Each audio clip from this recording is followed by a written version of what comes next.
We don't have volunteers. Because if we have a random sample, those teachers didn't volunteer, they were chosen, right? They were chosen. So these individuals, this sample, were chosen. Okay? Now, I do want to point this out. A lot of times people think that this is voluntary response because what did a whole lot of people not do? A whole bunch of people did not respond, right? But that's not voluntary response. The researchers still chose those individuals, right? They just didn't respond, so what is that? That is non-response. Guys, we need to recognize that if the researchers choose the sample, it's not voluntary. If people choose not to respond, that is the definition of non-response. That's it. That is why it is called that thing. Okay? They did not volunteer, right? They were selected, and they chose not to respond. So, it can't be this, because those individuals were chosen. What if they do respond? Well, if they did respond, then it wouldn't be non-response. It's non-response because many chose not to respond. In fact, 44% of teachers did not respond, right? So it is non-response because many chose not to respond. I went back to the what of non-response to justify my answer. I went back to the definition, right? My evidence, my reasoning, Dewan, came from the... Dewan? My evidence and my reasoning came from the... Treatment and experiment. No, dude, you just throwing out random bullcrap words. No. It came from the what, Caden? Definitions. My evidence and my reasoning came from the definitions. Your evidence and reasoning need to be based on what the thing is. Okay, so first off, Leb, does this answer your question so far? Okay. Did you have questions about B and C as well? Did we go over this yesterday? This is something we went over several days ago. We went over this. How long ago did we talk about non-response bias? That was last week. I'm talking about this question in general. No. We haven't gone over this question. We went over these concepts in class though, right? Like we've talked about non-response. That was all last week, yeah? Okay, so, do you think that the average amount of time for planning for the teacher and the sample is greater than or less than the true average? So do you think that 85 is too high or is it too low? Now, I do want to point this out. This is a good question for you to be thinking about in the real world context. I'm not going to assess it very heavily. Maybe a question, but it's not a part of the proficiency scale, so it's not going to be very heavy. But do you think that 85 is too high or too low? It's too high. Why do you think it's too high? Because not everybody responded, so we don't have the true idea of the entire population. Well, and that just means that it's different, right? Like that just means it might be off. Why might this 85 be too high? Which group of teachers, what kind of teachers might have the time to respond? Want to be in the office? Which ones are in the office? Administrators. Say that one more time. Hey guys, the ones that aren't busy are the ones who have time to respond, right? So more than likely, that 85 minutes is probably higher than the majority. If I only got 45 minutes and I don't have 85 minutes, I ain't got time to respond to this, right?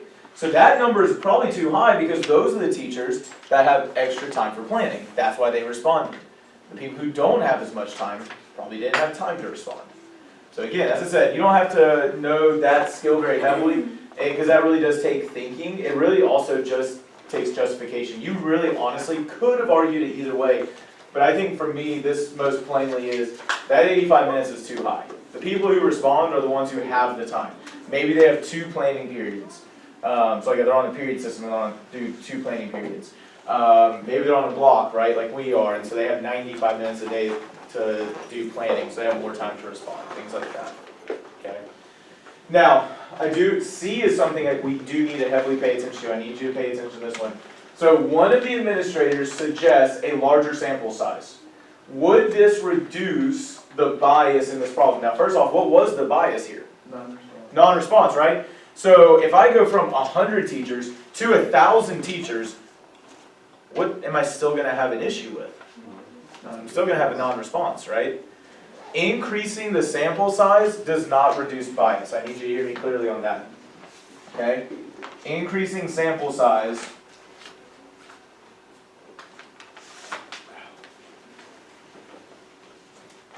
does not reduce bias. More than likely, if I interview or send this to 1,000 teachers, I just get 560 who respond. Still 44% are not responding. So increasing sample size does not reduce bias. What should the administrator do to reduce that non-response bias? Talk to teachers that are like easier to get a hold of. Well, that sounds pretty convenient. That sounds a little biased to me.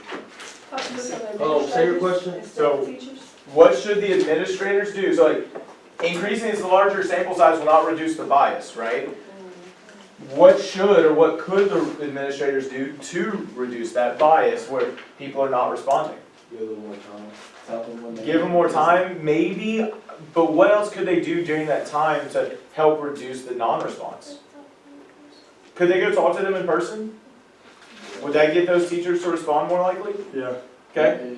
Wait until they aren't busy.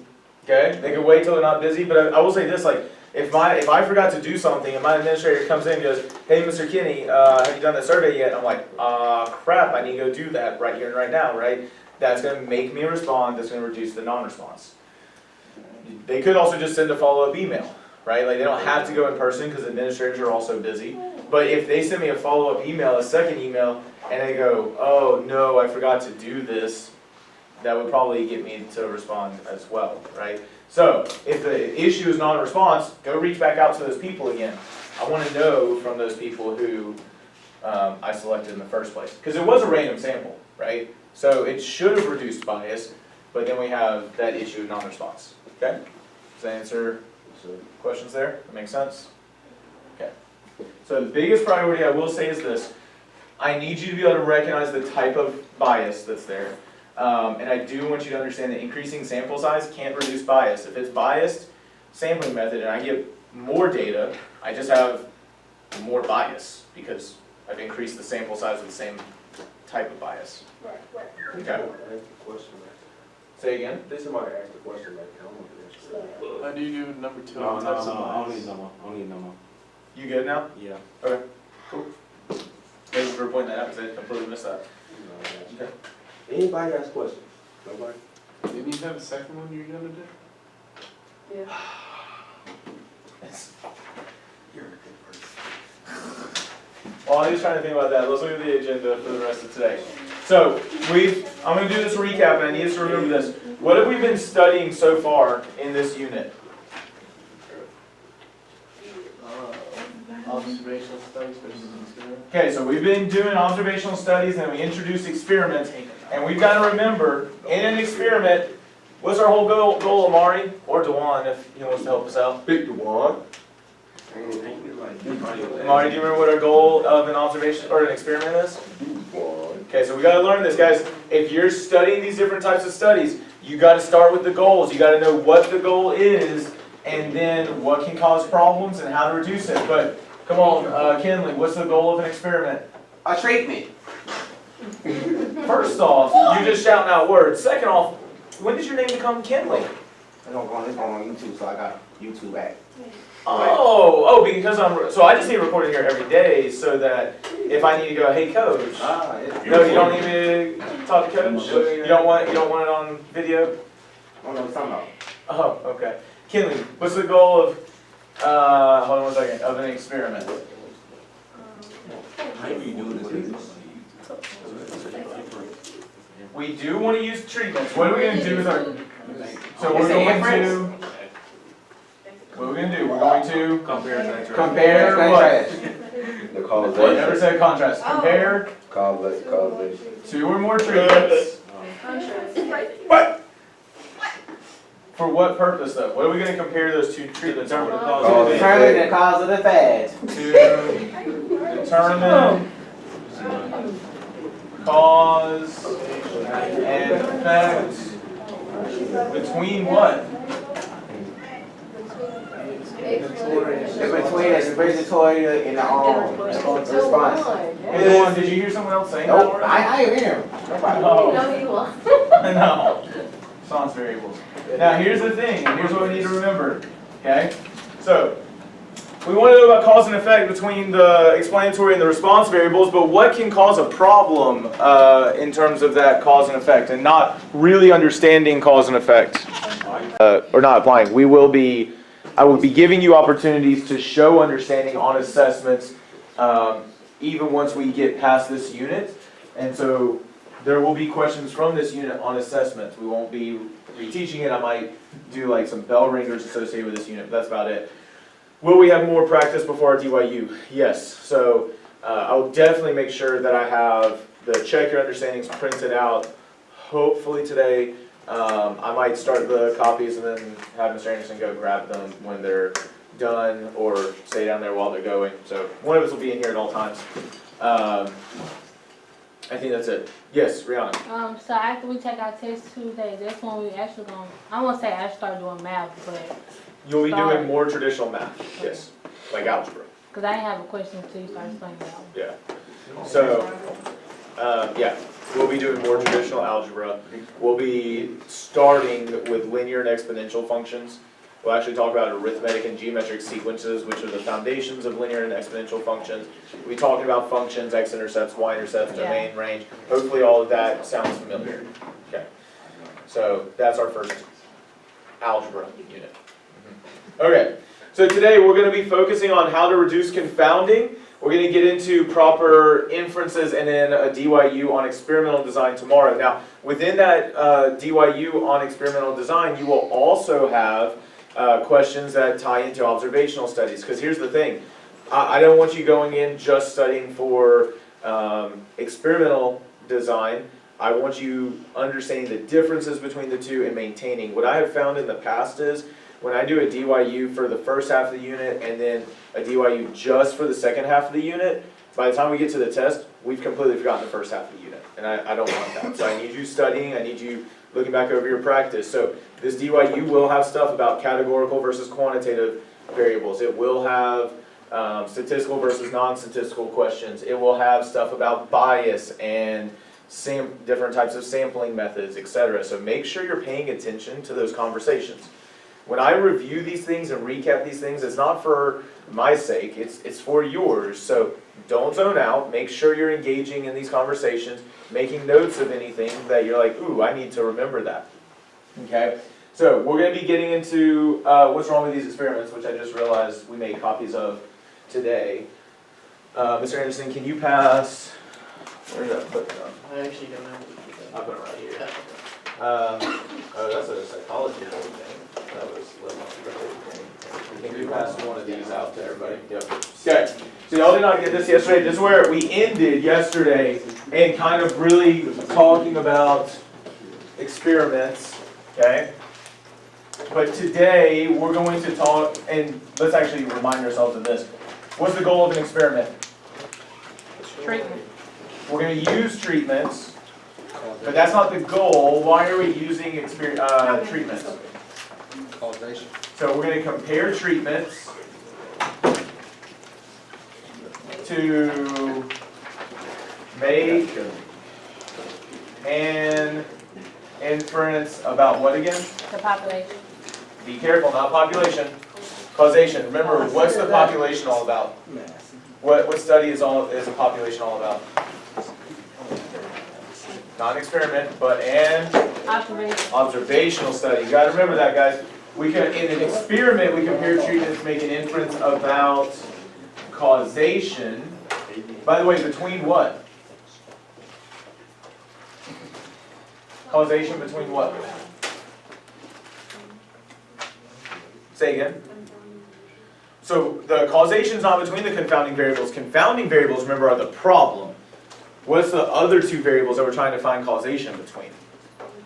Explanatory and response. By the way, where could you get all of these terms, the treatments, causation, explanatory and response? What could you have out on your desk to help as a reference? The yellow sheet. The yellow sheet, that proficiency scale. So the check your understanding also can help, but the proficiency scale, remember guys, that's a summary of everything for this unit, right? 1B is all about experiments. So between explanatory and response variables. Now, someone other than Malia, what was the issue that Malia already brought up? What can prevent an accurate inference about causation? Huh? Oh, my phone, you know. I'm allowed to have one, I just don't get on it. In fact, I actually use it in class to take pictures and share on our class Instagram about stuff. Yeah. Yeah, somebody said they seen them. Mhm. Oh. Your Instagram is Kenny? I mean, it is related to my name, but I don't post a ton, but it's at Kenny's Rising Oilers. You got like underscore or something? Nope, no underscores, that's it. I could have done underscores, but that's it. Leonard Euler was quite possibly one of my favorite historical mathematicians. I might share about him on Friday. But that's why I chose him. So Leonard Euler actually, especially as an Algebra 2 course, Leonard Euler was the one who actually developed our understanding of what a function is and function notation and a lot of those different things. And so at Kenny's Rising Oilers, because I always want to emphasize the discovery of these things. So again, I'll talk more about that history side of things later. But a lot of times when we get into algebra, we always think of math as this thing that the rules just are, but that's not really true. These things are discovered. And so I'm going to help you discover and think like a mathematician through different problems and stuff like that. Anyways, so yeah, there's that. But how often have you seen me just sitting on my phone texting in class? None. You're a dirty liar. Love you and all. But that's a whole bold-faced lie. Never happened. All right. So there we go. We have those things there. Yep, dirty liar. All right. What was I saying? Oh, confounding. That's what I want. So confounding's the problem. And you know what we're going to learn how to do today? Confound. No, we don't want to confound it. No. No. What do we need to do to confounding? No. What did we have to do? Huh? Well, so there we go. It's getting closer. We need to what? Someone said it. Reduce. So remember, random sampling reduce the effects of bias, right? Okay. So random sampling reduce the effects of bias. We need to learn how to reduce the effects of confounding. Now, we already learned one strategy to reduce the effects of confounding, but it wasn't random sampling. It was random. Random assignment. Remember how we randomly assigned to treatments? So very similar idea. But remember, if you randomly assign, does that random number generator give a crap about how much money your family makes? No. Nope. Does it care how many books your household has? No. Does it care about your motivations? No. So it fairly filters out the effects of those confounding variables. Okay. So keep that in mind as we go through this, because that's what we're about to do. So we're continue. So remember, green we should have already hopefully mastered. Blue is what we're continuing to work on. Now remember, right here I can determine if a study shows correlation or if it can establish causation. You can always have correlation, meaning there's a what? Correlation. Yeah, but what does a correlation mean? That you have some kind of, starts with an R. Response. There could be a response, but no, I was thinking, Random. no. Response. Relation or relationship, right? Correlation, there's a relationship there. But what do you have to have in order to show causation? You have to have someone just said it? No, someone said it? Treatments, thank you, Malia. Guys, you gotta have treatments. You gotta have an experiment to show causation. Okay? By the way, I do want to pause and I want to point this out. Okay? These are things, hopefully, that they're starting to sink in and they're more familiar. A lot of times we're used to wanting things to be perfect day one. Learning is not that easy. It takes time. But have I stopped and just expected you to know it perfectly after day one? No, this is like day 5, I think, with experiments, and I'm continuing to go over these things so they make more and more sense. Ask questions, though, if it's still unclear. So we're still working with identifying explanatory and response variables, experimental units, treatments. Remember, we defined all those things yesterday. Still determining if a study is a survey, observational study, or an experiment. Sources of confounding and today, though, the priority of what we're introducing is how in the world do we reduce the effects of confounding, right? Confounding is the problem. It's an extra variable that prevents me from understanding cause and effect well. So here's the first thing, right? What is wrong with these experiments? Mr. Wilcox is trying out a new beard oil to make his beard grow faster for No Shave November. At the end of November, his beard is 3 inches longer. Does this sound familiar? Yeah. This is a throwback to something we've already done before we get into 2 more contexts. So what I want you to do is, within your small groups, I want you to go ahead and retry this one, right? I want you to try to see what you remember about what is wrong with this experiment and how could you improve this experiment. So think about those things. Yes, it's a review, but my guess is not everyone perfectly remembers it. So let's get up to our vertical surfaces. Let's tackle number 1, parts A and B. If you do finish early, you can continue to number 2, okay? Hey, can I, Yes, you can erase. Yes, sir. You can press the silver button on the other and stop it.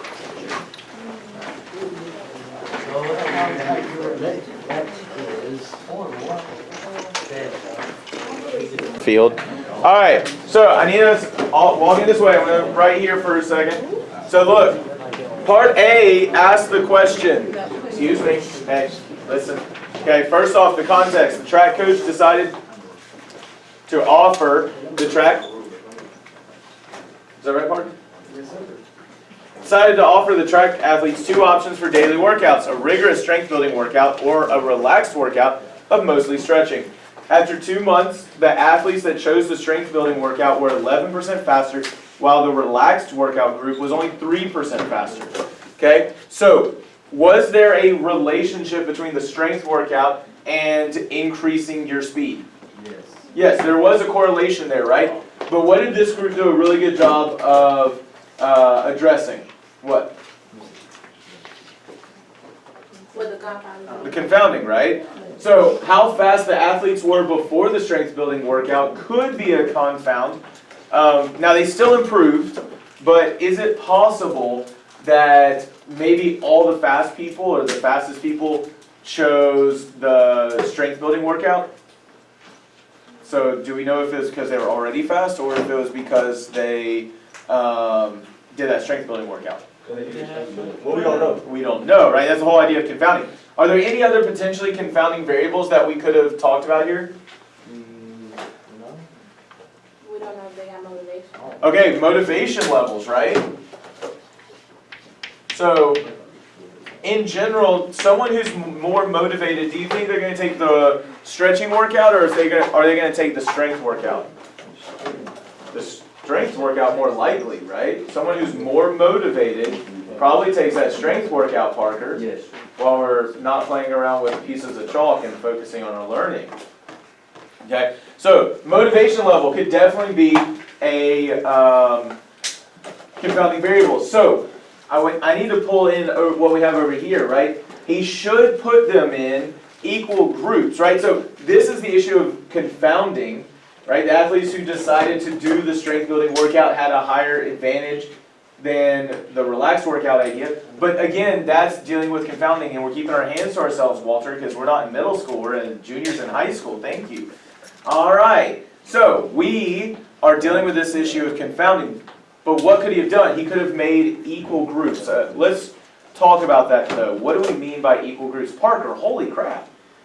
That's the 3rd time in less than 5 minutes, and I just talked to Walter. Well, I didn't specifically say stop touching someone's hair, but come on. Like, what grade are we in? That's what I'm saying. I teach high school for a reason, not 7th and 8th grade math. All right, right here, though, okay, because I need you locked in so you can make notes about this later. Guys, I'm not talking about this for my sake. I'm talking over these ideas for you so that you can understand them. I need you thinking about them, and then I need you writing them down later to refer back to. But right here, Parker, huh? And talking. It's hard to listen effectively if you're still talking. Right here, okay? How do we make equal groups? How does he actually make equal groups?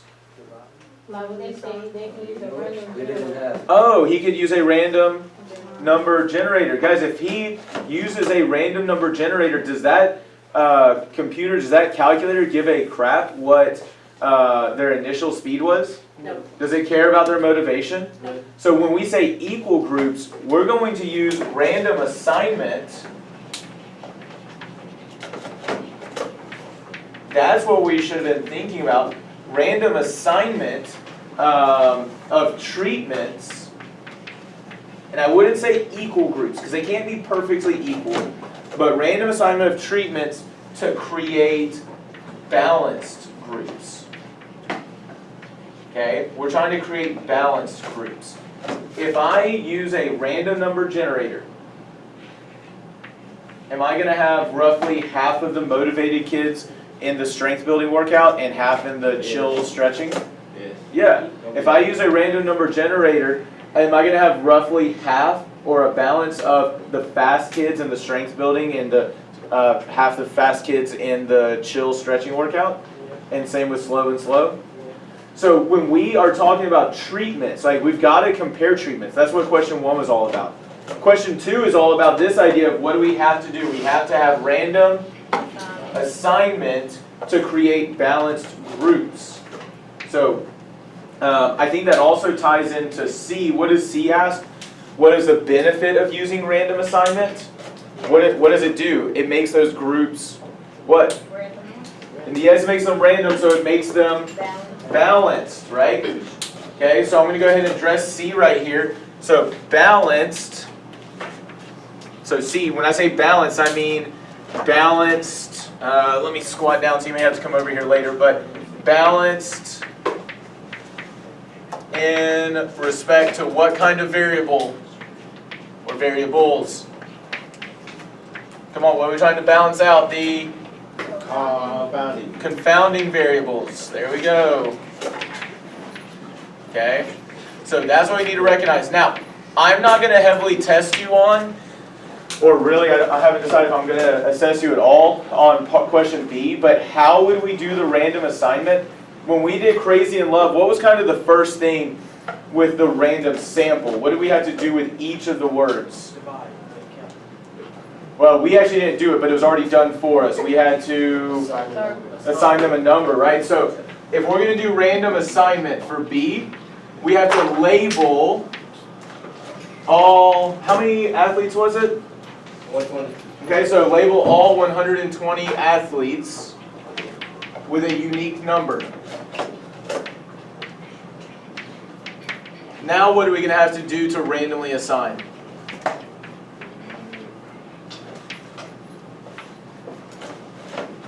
Now we got them, they have a number. Notice I haven't done anything random yet. What do I got to use to randomize things? Huh?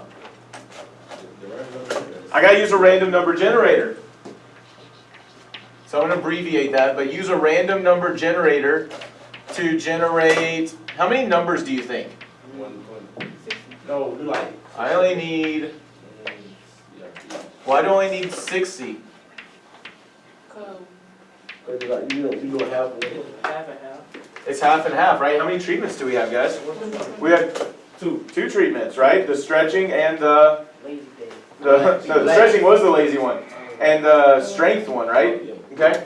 So let's say those 60 individuals get the, what was the exact terminology they used? Strength building workout.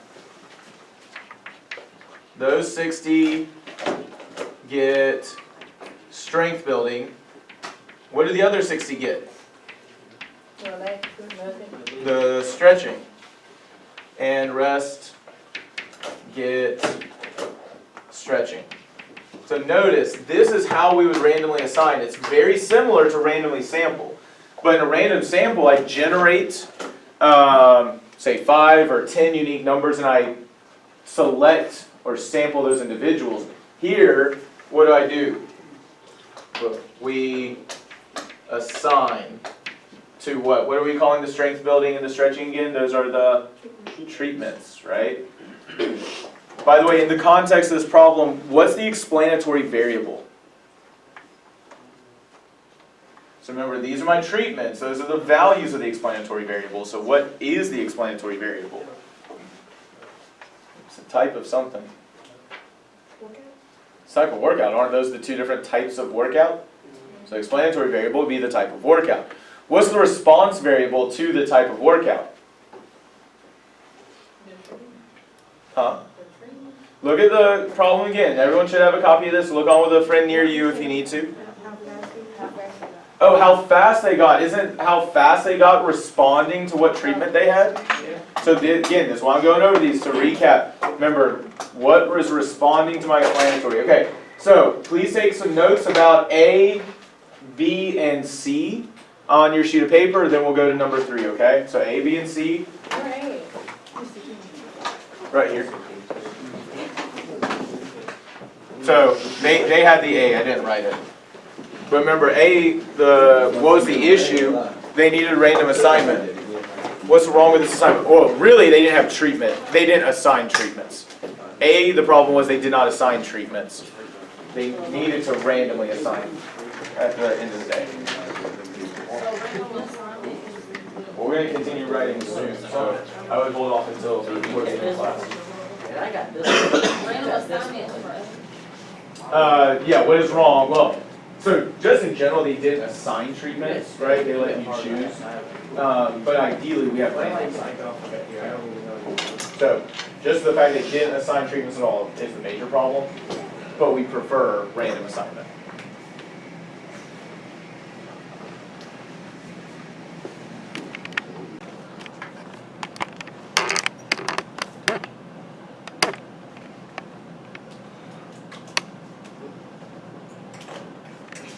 So for this number 2C, add an important detail.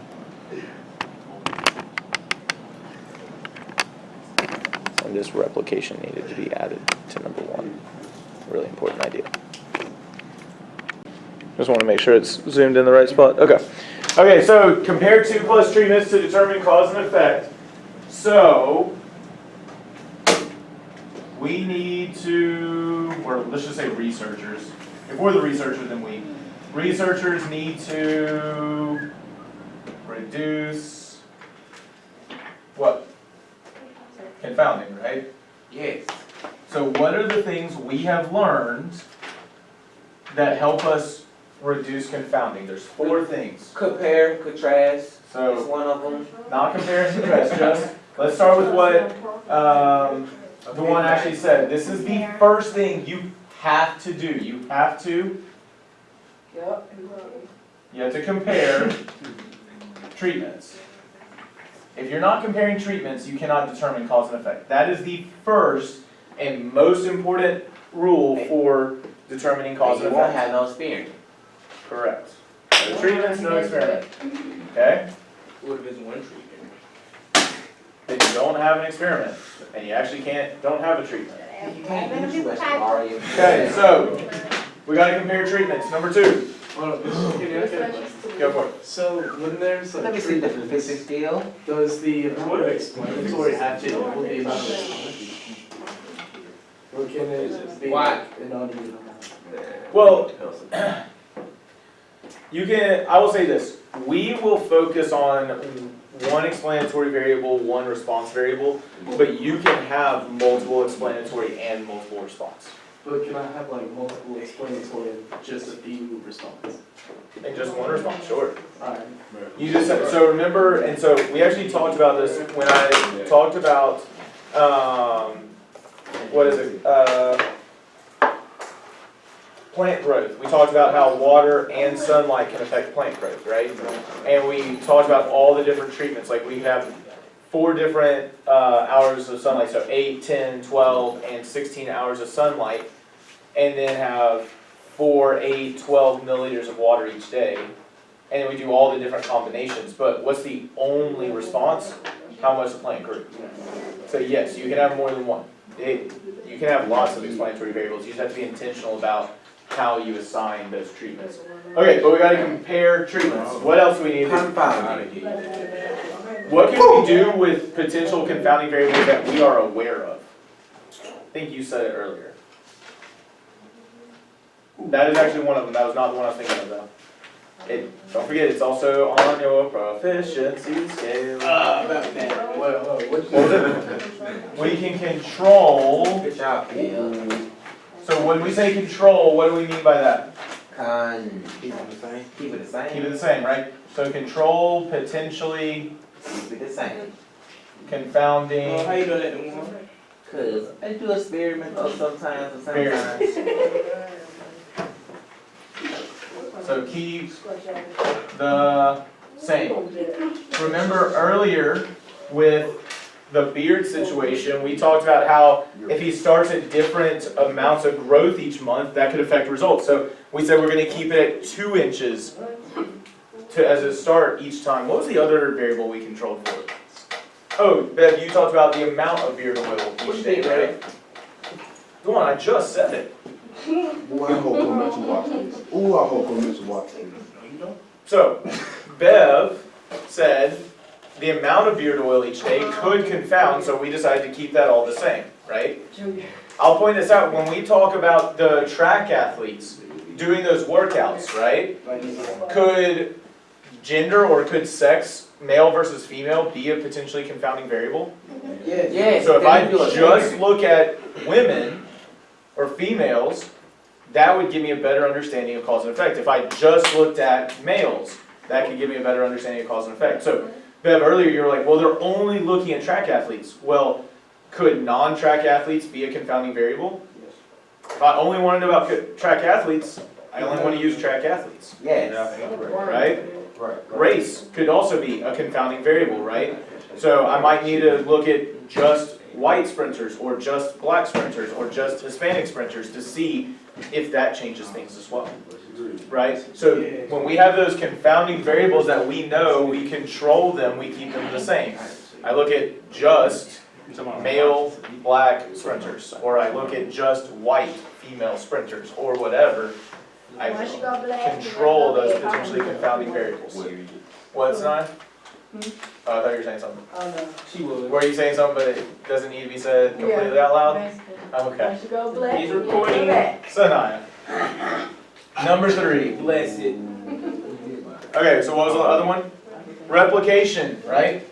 So replicate, what does that mean? Use your treatments More than one. more than once. So apply treatments More than once. More than once. Don't call Whitney. to more than, Once. yeah, more than once, but what do we call the thing that we're applying those treatments to? There's a term for that, it's on the proficiency scale as well, the thing you're applying those treatments to. Experiment. An experimental unit. Yes. I got it right, guys. Doing wheel paper. Yes. I know you right. Notice, You right. I say you ain't right. that was the issue, is like he only did the beard 1 month and 1 month, right? But how many track athletes did we have? 60. 120. No, We had 120, so it was 120. 60, so it's 60 for each treatment, that's replication, okay? But what is the final thing that you have to make sure you do to balance out your experimental units in those treatments? My body size. Reduce confounding. But how do we reduce that confounding? All of this will, huh? Randomly assign. Right, we have to randomly assign Little baby. Yeah. treatments to experimental units.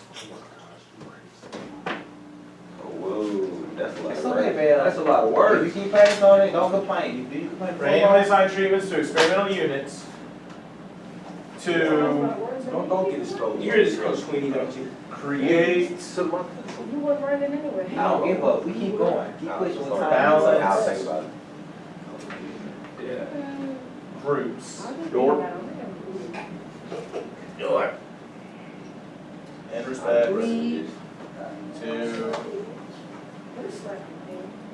Oh. I heard Coach. This after school. yes, I am still going. I am clear with my language. Slap. What's that thing? I just want to point out that one sentence has all of 15 words, guys. 15. That's it. That's like Beyonce. That's embarrassing. No, Like, for me, what do you how want? fast is the fact? How fast? That's is fine. it? That's fine. But like for everyone's like, that's so many words. It's 15. I'm still on my Like- very treatments. Ah! I'm being so serious. I'm still on the I'm being so serious that if you're still on compared treatments, then you haven't been doing what you need to be doing. I'm writing. What'd she say? He right with a sharp, you know he. I was like, you don't even got a pencil, bro. Like, He said my pencil. I'm on the bill war Two for of What them. did she say? The one over his mine. You could ask for a pencil. I want it It's back. too late now. beer oil. No, you're only on compared treatments, so clearly you got some stuff to write. I'm not down either way. I'm on I 3. already posted attendance. I hope, slash. He on 3. Whoa. Look at you making a mistake. I have literally acknowledged this. In fact, my whole mindset is, I'm scared of it. I don't care when you learn it, I care How you learn if it? you learn that you learn it, because that means you're growing. Yeah, well, how much have you done practice outside of class? Kamarian? Have you ever practiced outside of class? Yeah. I just want to math too. I will point this out. Part of the reason why it's so heavy is because you have all this notebook paper in here. Do you? Because look, in this whole unit, how many pieces of notebook paper you use? Okay, you could replace all of this notebook paper with the stuff that's already hole punched. I'm giving you lots of space to write. Hey guys, I will point this out. What was that? I will point this out. I personally would not have a ton of notebook paper, or really any notebook paper in my notebook for my class, because I'm giving you all the papers, all the materials that you need. Maybe if you want to have a couple sheets to write extra notes on, if you prefer your own notes, that's fine. Okay, please note, I've given you the final set of check your understanding questions for this unit, right? Or actually, Mr. Anderson passed those out. I'm about to get you started with the last lesson of this unit. We got about 13 minutes to get as far as we can in it. We'll finish it tomorrow. And what else do we have tomorrow, by the way? Demonstrating Demonstrating understanding. And that's the last thing we've got in this unit before our test, right? So we're going to practice. We're going to apply ideas. You probably need to study and do your check your understanding questions on your own. Some, and then come into class ready to discuss. Okay, so here's what we're doing. All right. We have learned how to determine if bias or if confounding is an issue, or both. We're going to talk more about that literally right now. So these are foundational things, but this is right here is actually the focus of our current lesson that we're about to do. So more practice with this idea of showing correlation or causation. And then right here, kind of this one. So actually, we've already done all of this. I should have updated this. All of this should be green at this point, right? We should hopefully be able to identify each of these things. So personally, if I were you tonight, or I might even make it part of your bell ringer tomorrow, I would do a reevaluation, personally, of everything in Unit 1A and 1B proficiency scale. If you can mark it off as a term you know perfectly, as a thing you can really effectively do every single time, then you're probably ready for the assessments. If you can't, that may be a question you need to ask about tomorrow for a clarification. Hey, Mr. Kinney, how is this important, or what is this related to? So do those self-evaluations. That's the major idea of the proficiency scales, is it lets you self-reflect and assess if you're ready, okay? But it also has an assessment component that I have for you. Okay, from there, let's look at this. So I'm going to do number one. I'm not going to do number one with you, actually. I'm going to set things up for number one. I'm going to have you all just work on number one for a hot second, come back and discuss, and then I'll have you do the rest. So, if you look at the second, well, first off, right here, right, we have 6 proposed studies, numbers 1 through 6. And we are finding out that the mean SAT score for students who took a prep course, so remember this goes back to does SAT improve your score? Those who took the SAT prep course is significantly higher. Oh wait, does this class end at 11:30? Just kidding, we got 5 minutes. So we'll do this one and then we'll do the rest tomorrow. Okay, we'll wait a second. Where's that? You just gave us that? You want to sit there? You want to sit You good there, Tom? No, you want to sit there? Hey guys, don't You want to? Okay, yes. Yeah, what's this?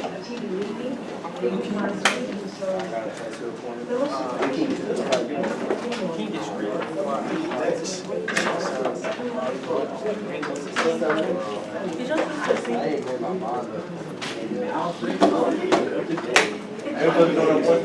Not yet. I'm waiting for the. 7, 8, 9. Can you grab the cards off of the desk? Pick it up. But no, one of them.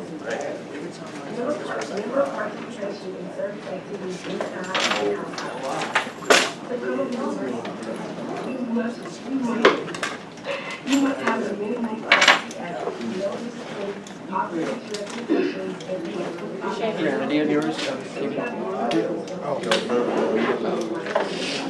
You know my name? No one. I'll be here for a couple days. This is only one, so. I guess I really. Yeah, you know everybody's name, I know everybody's name. I'm really doing it. You don't know everyone's name on the I know everybody's name. It's only been.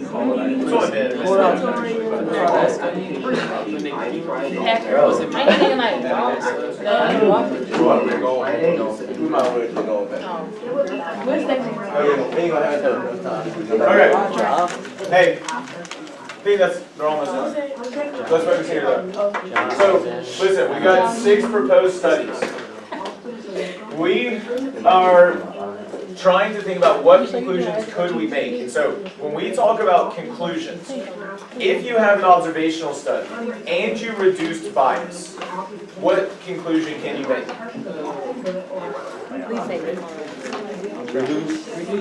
No. If we reduce bias, what conclusion can we make? Some kind of inference.